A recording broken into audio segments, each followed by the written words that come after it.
Blanco.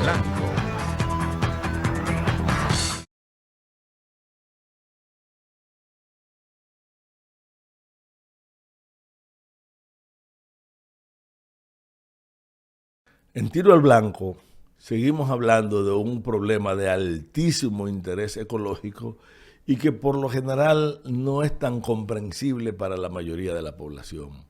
Estamos hablando del peligro de las especies invasoras y del problema que implica la introducción desorganizada, sin programa, de especies y lo que ellos han significado para nuestros ecosistemas. De acuerdo a las estadísticas oficiales, en la República Dominicana se han identificado 146 especies exóticas invasoras que afectan la biodiversidad y los ecosistemas locales. De estas se incluyen 59 plantas, 4 hongos, 36 invertebrados, 24 peces, 2 anfibios, 3 reptiles, 7 aves y 11 mamíferos. Este dato, que es un dato oficial que ofrece el Ministerio de Medio Ambiente, revela cuál es la verdadera magnitud de este problema. Algunas de estas especies son muy notorias y con muchas ya nos hemos acostumbrado a su presencia. Por ejemplo, el hurón, que entró como una especie con la finalidad de controlar plagas de ratón y terminó convirtiéndose en una macroplaga que ahora mismo en República Dominicana genera con frecuencia, y ahora hay una alarma de rabia porque es uno de los vectores más comunes de rabia en República Dominicana, una enfermedad necesariamente mortal. Pero muchas especies cuya presencia es apenas imperceptible o que terminamos viéndola y nos familiarizamos con ella, generan un enorme daño a la economía, son una amenaza potencial continua para la salud e implican la posibilidad del desplazamiento de las especies nativas y locales. Y hoy me interesa mucho que veamos el efecto invasor de algunas de las especies más comunes, muchas de las cuales han sido utilizadas de manera continua, óigase bien, en los programas de reforestación. Si son las políticas oficiales las que le han abierto cada vez más y más espacio a estas especies. ¿Cuál es la diferencia entre una especie introducida y una especie invasora?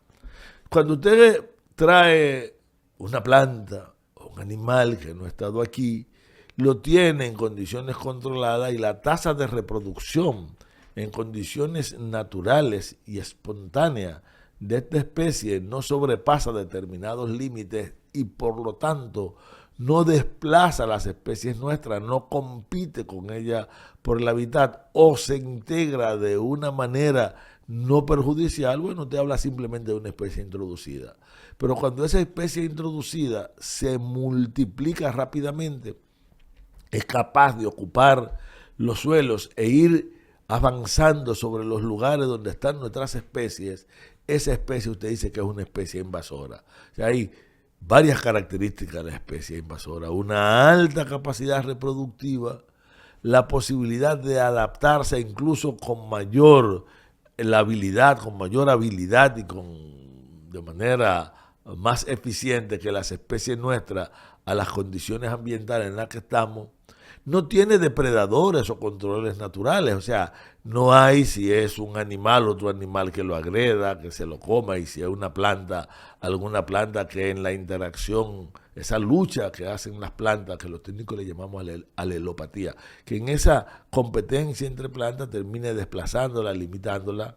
Pero por último, nosotros la vamos a llamar invasora si además de esa alta tasa de multiplicación, de esa capacidad adaptativa y de ese no tener controles naturales, una vez que ella se establece, termina reorganizando los ecosistemas en los que se encuentra, es decir, haciéndose parte de las cadenas alimenticias, pero lo puede hacer de una manera totalmente distinta. En biología se dice estaría ocupando otro nicho, otra relación con la base de recursos. Y esto, que parece una simple teoría de la biología, una de esas tantas temas con los que se entretienen los ecólogos tienen una enorme importancia en la economía.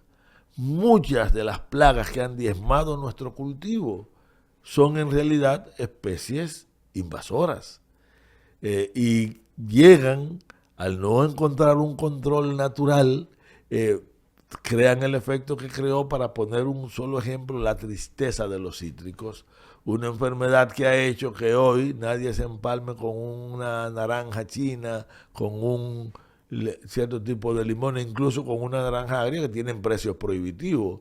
Productos, por ejemplo, la naranja agria, que siempre fue un producto barato y de fácil consecución, si usted no da 8, 10, 12, 15 y en algunos lugares hasta 20 pesos por ella, no la consigue. Pues eso es producto de un desequilibrio poblacional de un ser vivo que se convirtió en una plaga para esta planta y que ha evitado su progresión.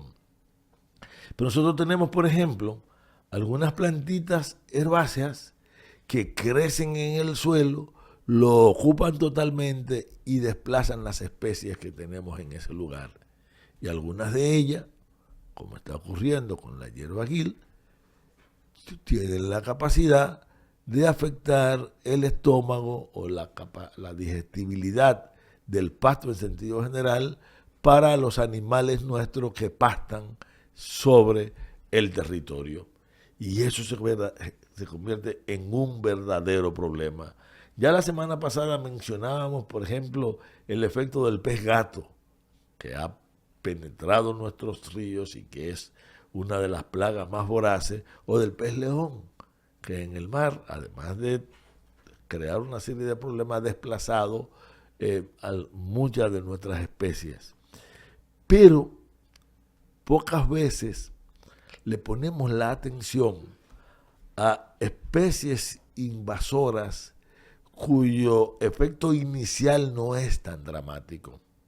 Una planta tan común como la caliandra, una planta tan útil como la caliandra, que se la comen los diversos animales, que es fijadora de nitrógeno, que crece muy rápido, pero que en nuestros ecosistemas de montaña está desplazando toda la vegetación nuestra, compitiendo, y hubo que esperar un proceso de alrededor de 35 a 40 años después de su introducción para que empiecen a aparecer enemigos locales capaces de controlar la expansión de esta especie. Eso suele ocurrir.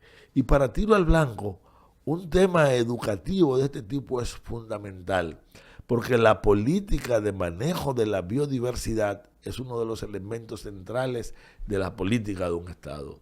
Y nosotros seguimos permitiendo, por ejemplo, aquí hubo una discusión, porque un expresidente de la República dedicado a la producción agrícola quería garantizar que se introdujera un abejorro que fecunda determinadas plantas en su cultivo. Por ejemplo, hay un abejorro que fecunda la chinola.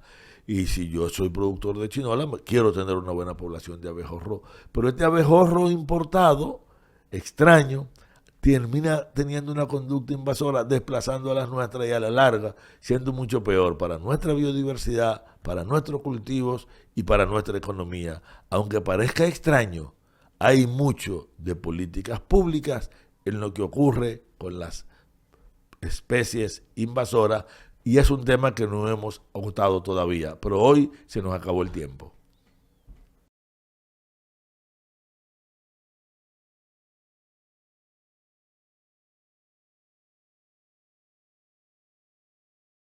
Buenas tardes. Por el multimedio, Tiro al Blanco, bajo la coordinación y participación de Narciso Isa Conde. La verdad sin dobleces, para hacer realidad los ideales del Coronel Camaño y el inmenso Che Guevara. Cuidado, Tiro al Blanco.